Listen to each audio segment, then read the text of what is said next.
Cet homme en t-shirt noir titube parce qu'il vient d'être tabassé. Il s'agit en réalité d'un braqueur, arrêté dans sa fuite par une cinquantaine de personnes présentes sur place.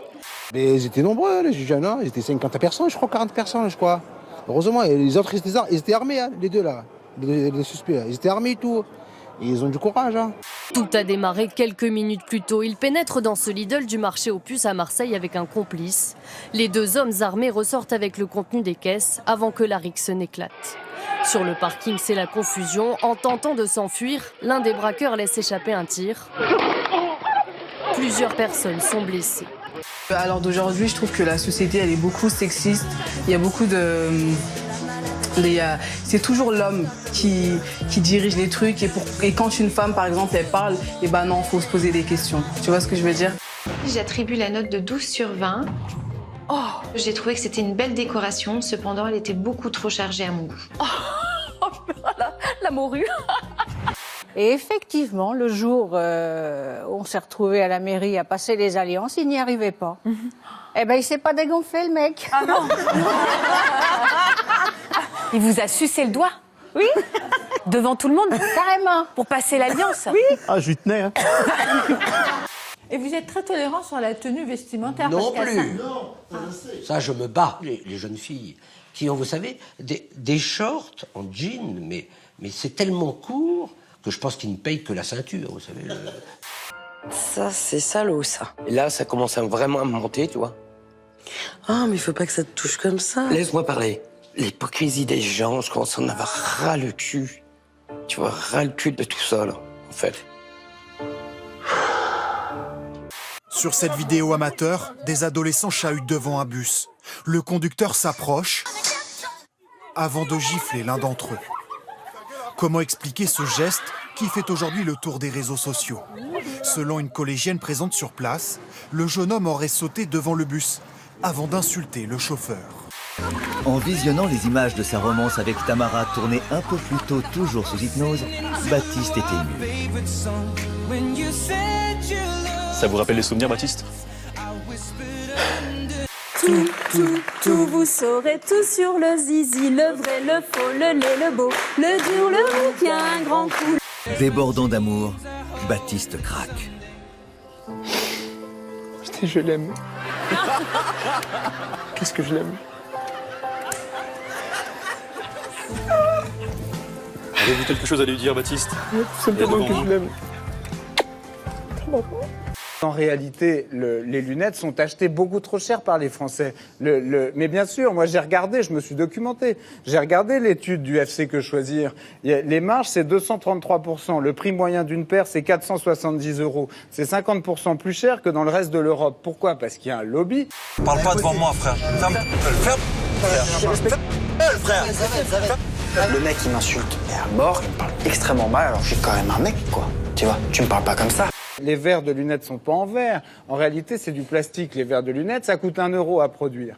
Donc, quand on achète une paire de lunettes 470 €, on l'achète beaucoup trop cher. Donc, il est pas si fou à Flelou, même si vous êtes sans doute un peu moins cher que les autres. En réalité, c'est quand même des lunettes trop chères. Le constat pourrait prêter à sourire. Mais la crotte de chien est bel et bien un problème national. En France, on compte environ 7 200 000 chiens et autant de déjections canines à traiter dans l'espace public. Paris bat tous les records avec 22 tonnes de crottes abandonnées chaque jour dans la rue, soit 1 kilo toutes les 5 secondes. L'Uri-Trottoir, c'est cette extraordinaire petite machine très étrange, une jardinière carrée que vous voyez en bas à gauche de l'écran, dans laquelle poussent des petites fleurs, des géraniums par exemple.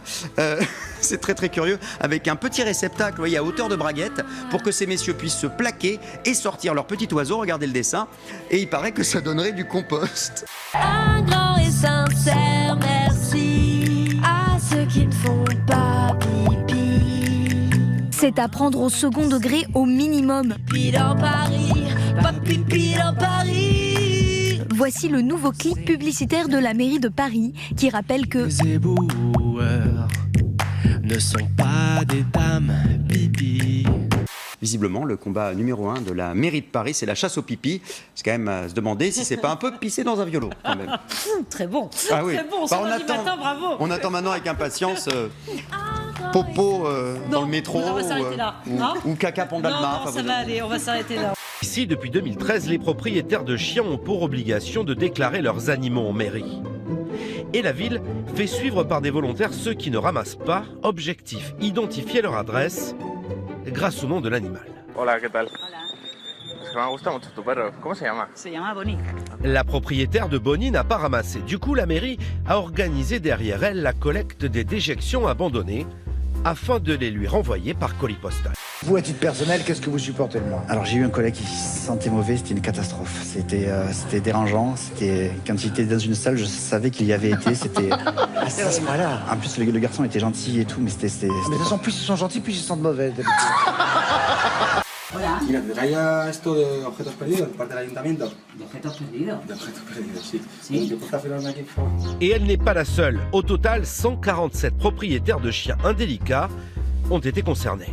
Je vous parlais des reporters qui se mettent un peu en danger, vous savez, pour nous faire des reportages de ce qui se passe sur le terrain, qui sont à fond dans le vent. Donc je vous ai retrouvé celui-ci, qui est vraiment à fond, hein, il est en danger, contre vents et marées, il a du mal à tenir debout. Sauf que vous allez voir derrière, 2 personnes en Bermuda qui passent comme si de rien n'était. Bref, il en a peut-être fait un peu trop, notre ami, le contraste est assez saisissant.